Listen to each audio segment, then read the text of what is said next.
Good evening, folks. This is The Weird Part, and I'm your host, Vincent Treewell. This is my first episode of 2024. I realize I'm recording it on January 18th, but due to a long and fascinating list of excuses, by which I mean very good reasons, this is the first one I was able to do. That's going to be something that is going to be drastically changing throughout the new year.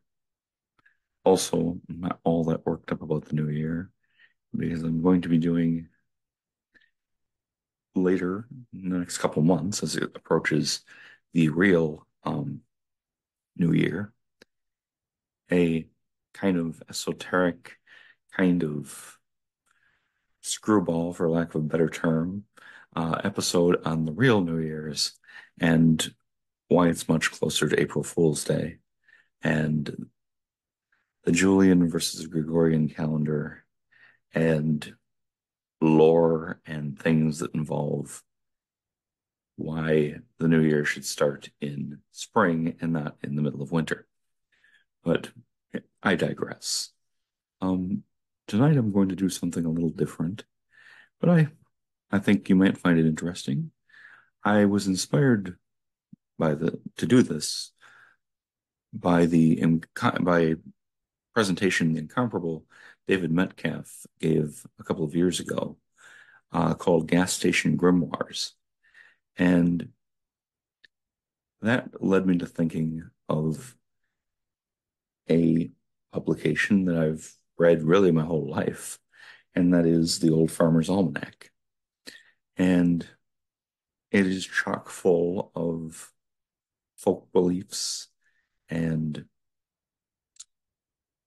things that are sometimes approach folk magic.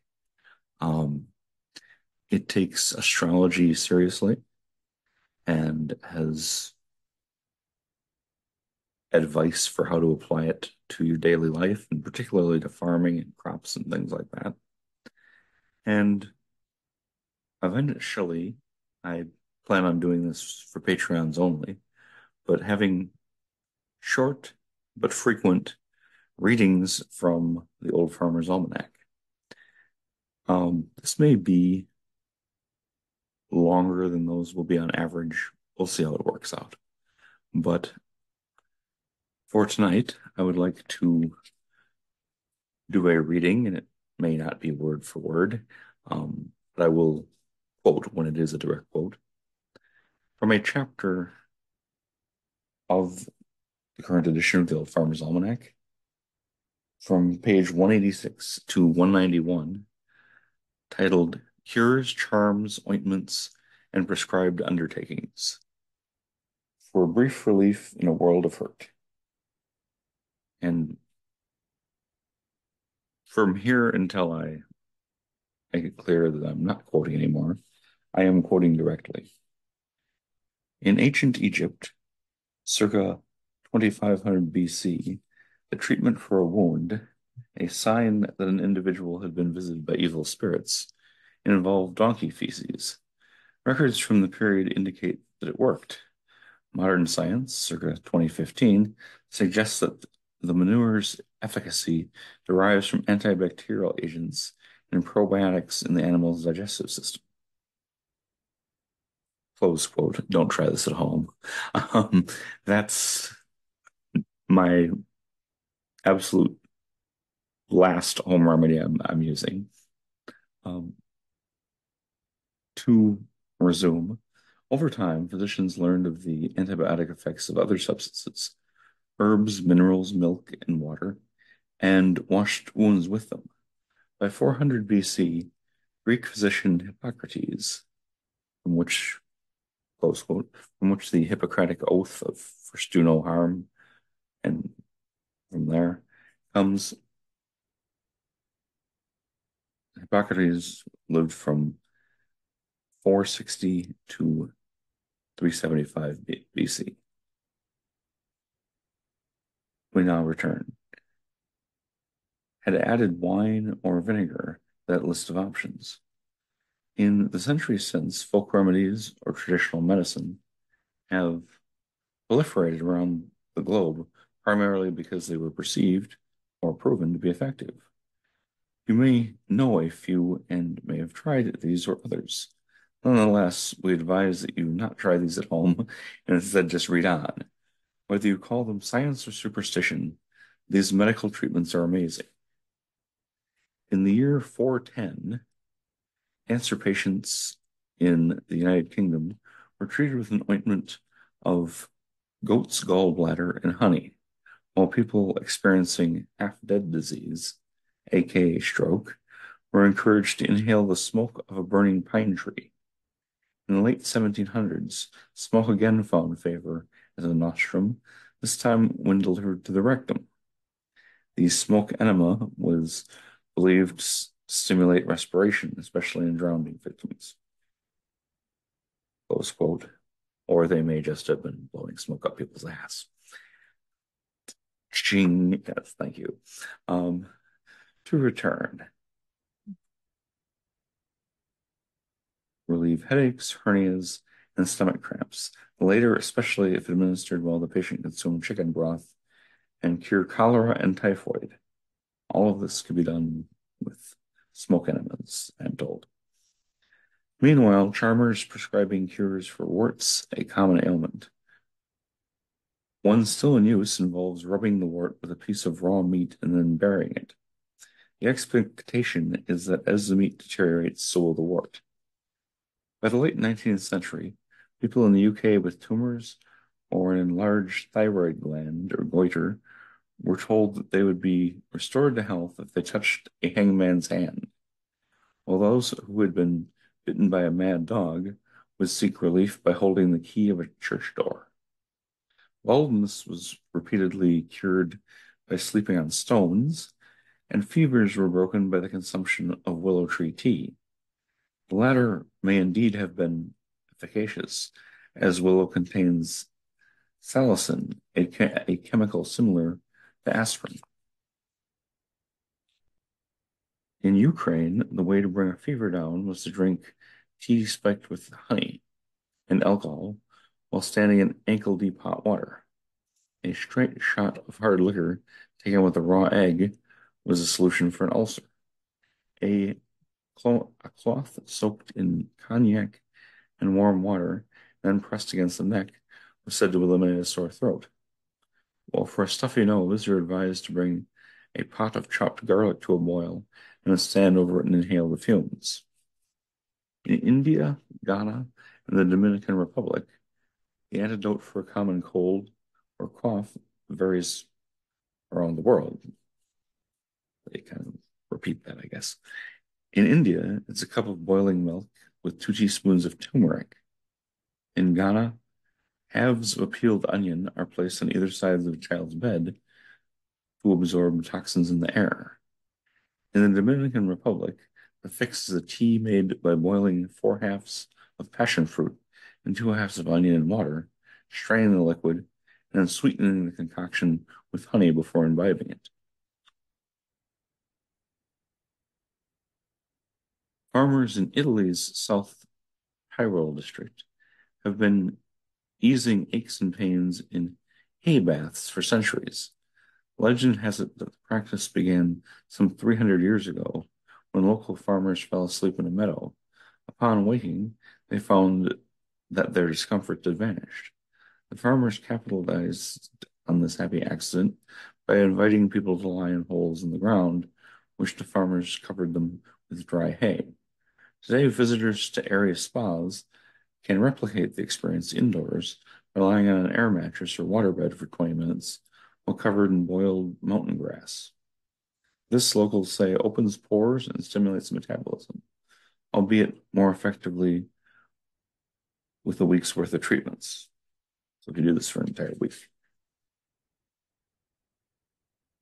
In Turkey, folks suffered from rheumatism would soak in a barley bath.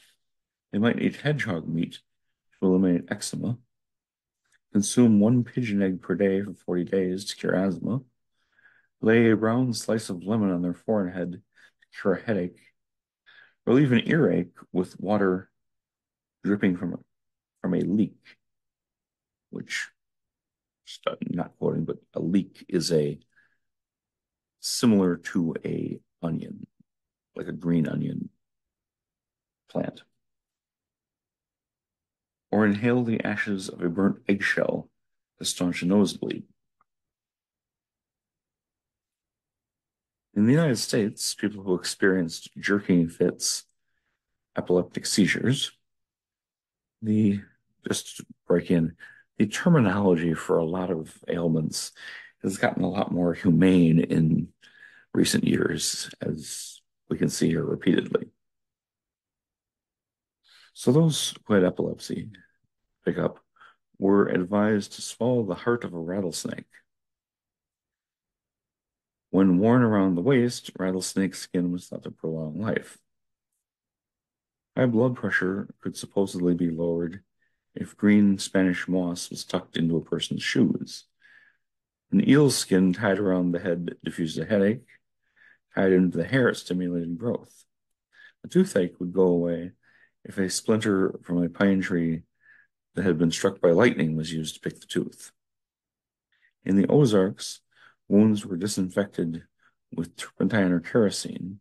Chapped skin was moisturized with possum fat, mutton tallow, or beeswax, and consumption broke up when, which I believe is the archaic term for pneumonia, or perhaps tuberculosis.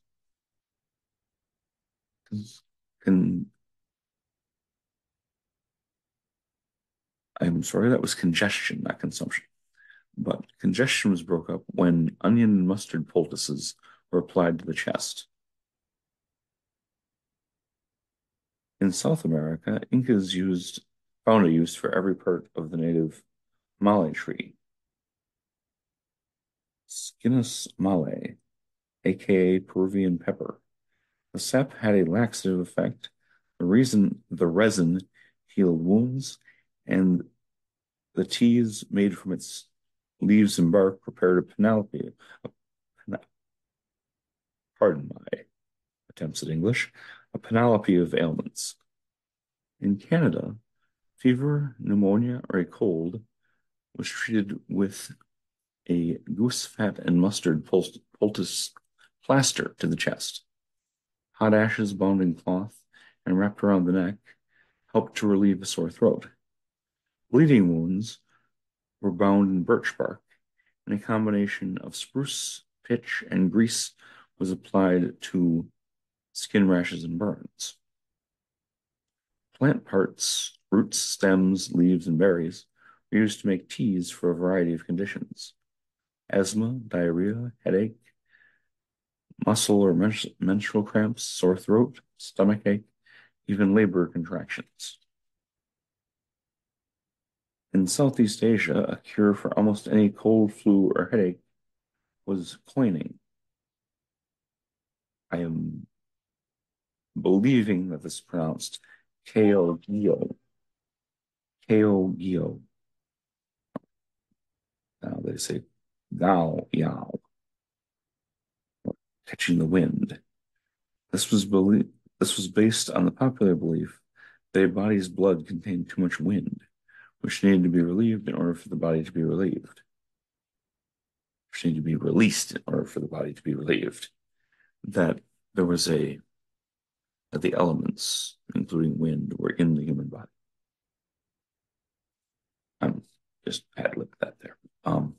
The procedure itself involved applying warm oil to the chest, back, or shoulders, and rubbing a coin over the skin until the pressure caused red marks, which was taken to be a cue for the wind to exit.